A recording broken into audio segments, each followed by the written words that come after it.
சங்குகளும் பேரிகைகளும் தாரைகளும் தம்பட்டங்களும் கொம்புகளும் முழங்கின.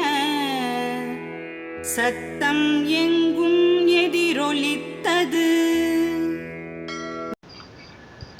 ஹரியும் பீஷ்ம பிதாமகரின் இந்த சிம்ஹநாதத்தை கேட்டவுடன் விரும்பத்தகாத சூழல் முழுமையாக மாறி பதற்ற நிலை நீங்கி கூடியிருக்கின்ற யுத்த வீரர்கள் அனைவரும் தத்தம் கைகளில் உள்ள போர் கருவிகளை எடுத்து பயன்படுத்த ஆரம்பித்து விட்டார்கள்.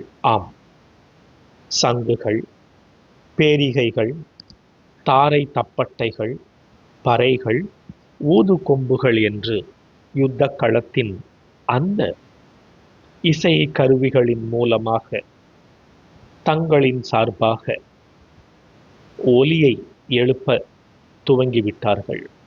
அந்த ஒலி எதிரொலித்தது என்று சஞ்சயன் குறிப்பிடுகின்றான். ஆனால் பாண்டவர்களின் அந்த ஒலிகளை விண்ணும் மண்ணும் எதிரொலித்தது. கௌரவர்களின் நெஞ்சம் கலங்கியது, பதறியது என்றெல்லாம் கூறப்போகின்றான் சஞ்சயன். ஆனால் இங்கே கௌரவர்களின் இந்த யுத்த களத்தின் ஒலிகள் வெறுமனே எதிரொலித்தது என்று மட்டுமே கூறுகின்றான் சஞ்சயன்.